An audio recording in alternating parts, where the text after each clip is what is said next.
Si ton partenaire a un comportement qui est toxique ou alors qui est agressif, peut-être que tu as déjà entendu cette phrase, c'est ton miroir, il faut que tu travailles dessus. Alors, je vais être claire. Non, l'effet miroir ne signifie pas que toi, de ton côté, tu as un comportement agressif ou alors un comportement toxique. Si tu es victime, tu n'es pas coupable.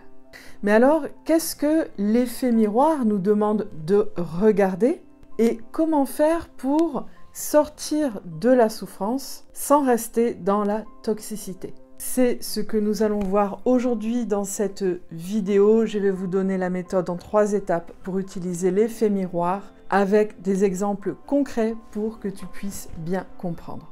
Bonjour à toutes, je m'appelle Émilie Lubasca, je suis coach en épanouissement personnel et je t'aide à passer de la lutte à la réception. Dans cette vidéo, je te donne les clés pour comprendre ce que c'est l'effet miroir, qu'est-ce que ce n'est pas, et les clés concrètes pour pouvoir l'utiliser afin que tu puisses te libérer définitivement de la souffrance liée à tes blessures émotionnelles.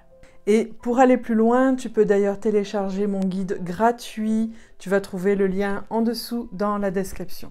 Alors, le problème avec l'effet miroir, c'est la confusion qui est entretenue derrière ce terme. Je vais t'expliquer avec l'exemple de Julie. Julie est une personne qui m'a écrit et qui me dit « Mon conjoint est alcoolique et méchant, où est mon miroir là-dedans ?» Le piège, c'est de croire que le comportement de l'autre reflète mon propre comportement à moi. Donc, c'est-à-dire de croire que parce que l'autre a une addiction avec l'alcool, eh bien que moi aussi j'ai une addiction avec l'alcool. Ou alors parce que l'autre a un comportement qui est méchant, du coup moi aussi j'ai un comportement qui est méchant. L'effet miroir, c'est quelque chose de bien plus subtil que ça. En réalité, ce qui se passe ici dans l'exemple de Julie, par rapport à l'effet miroir, c'est que le comportement alcoolique et la méchanceté de son conjoint vient réveiller à l'intérieur de Julie des émotions, des blessures émotionnelles, des traumas, des peurs, des croyances limitantes qui sont liées au comportement alcoolique. Ça ne veut pas dire qu'elle est alcoolique, mais en tout cas, elle a une histoire qui est difficile, qui est compliquée, en lien avec l'alcool et en lien avec la méchanceté. Je l'avais déjà dit dans un short que je vais mettre ici en fiche, mais qui était consacré à la relation flamme jumelle, mais ça fonctionne pour tout le monde. Ça n'est pas l'autre, en fait, qui te fait souffrir. Ce qui te fait souffrir, c'est ta propre réaction en lien avec son comportement à lui ou à elle. Et il n'y a pas de mal avec ça, mais simplement, si tu commences à regarder à l'intérieur de toi ce que l'attitude de l'autre, le comportement de l'autre vient éveiller chez toi, réveiller, remettre en lumière comme émotion, comme blessure, comme trauma et aussi comme attitude, parce que quelle attitude est-ce que tu vas avoir en lien avec ce comportement toxique que l'autre a? Quelle attitude est-ce que toi tu vas avoir? Ça va peut-être être une attitude de repli, une attitude où tu vas te mettre en colère, où tu vas être très triste, tu vas ressentir beaucoup de déception, peut-être aussi avoir des addictions, etc., etc. Mais en tout cas, ça te fait ressentir des choses, l'attitude de l'autre vient te faire ressentir des choses. Et si tu commences à regarder à l'intérieur de toi, donc à tourner le focus à l'intérieur de toi, vers toi, pour regarder ce que le comportement de l'autre vient réveiller chez toi comme émotion, eh bien, à ce moment-là, tu commences à utiliser l'effet miroir à bon escient pour que tu puisses enfin te libérer définitivement des blessures émotionnelles qui sont encore là à l'intérieur de toi et qui te gênent dans ton quotidien. Je vais te donner un exemple pour que tu puisses bien comprendre. J'ai un de mes accompagnés, après que nous ayons fait un long travail ensemble, eh bien, il a réalisé que sa colocataire, elle avait exactement la même attitude que sa mère. Et il s'était toujours senti rejeté par sa mère. Le problème avec sa mère, c'est qu'elle avait énormément de mal à gérer ses émotions et il s'était toujours senti rejeté par sa mère. Et là, avec sa colocataire, il a pris conscience qu'il ne ressentait plus rien face à quelqu'un qui avait énormément de mal à gérer ses émotions. Et alors qu'avant, il se sentait rejeté, là, il ne ressentait plus rien. Et là, il avait compris que, en fait, l'attitude de sa mère, elle n'avait rien à voir avec lui. Et qu'en fait, il n'y avait pas de rejet. Et que l'attitude de sa mère n'avait à voir qu'avec elle-même. Et donc, il n'y avait rien à pardonner parce qu'en fait, il n'y avait pas de rejet.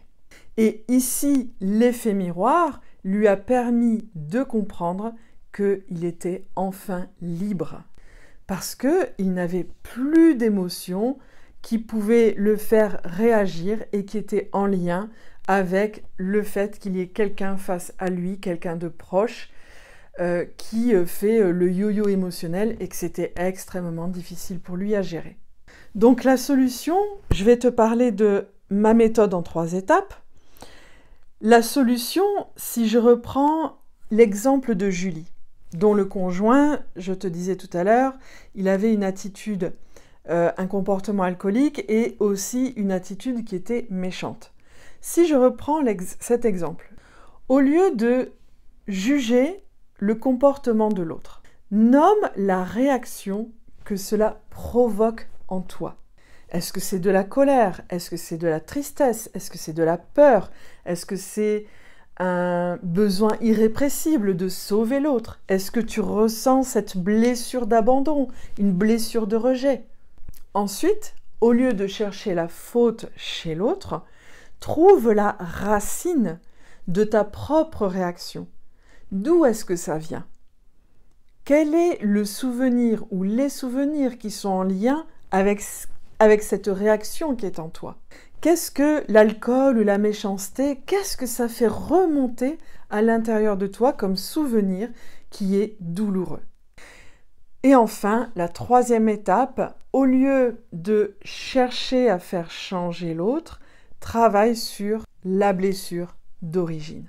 Par exemple, si tu ressens de l'impuissance, alors tu as besoin de travailler sur ton pouvoir à poser des limites qui soient saines pour toi et aussi pour les autres, et sur le fait de faire passer tes besoins en priorité. Une fois que tu as désamorcé, une fois que tu as guéri ce qui est en lien avec l'impuissance, avec cette blessure autour de l'impuissance et qui a généré des réactions à l'intérieur de toi, une fois que ça s'est guéri, tu n'as plus besoin de faire changer l'autre. Et à ce moment-là, tu peux prendre une décision depuis un espace qui est calme, qui est serein, qui est confiant, parce que tu n'es plus parasité par tes émotions, par toutes ces réactions que tu pouvais avoir auparavant. Et là, tu peux décider soit de poser des limites qui soient claires avec l'autre personne, ou soit tu peux décider de quitter la relation, mais cette fois-ci, sans avoir peur que ça se reproduise, et tu pars en étant guéri et libéré des émotions, des réactions, des comportements qui étaient en lien avec les blessures émotionnelles et qui étaient liées à un comportement alcoolique ou à un comportement méchant. Donc, en conclusion, l'effet miroir ne signifie pas que tu as la même attitude que l'autre en face de toi. Cela signifie simplement que l'attitude de l'autre vient réveiller chez toi des blessures émotionnelles qui étaient déjà présentes en lien avec cette attitude que l'autre montre. Et c'est donc une opportunité qui t'est offerte pour pouvoir te libérer des émotions, pour pouvoir te libérer des blessures émotionnelles qui t'entravaient jusqu'ici. De cette façon, tu vas retrouver le pouvoir de prendre des décisions éclairées depuis un espace qui est calme, qui est serein et qui est confiant.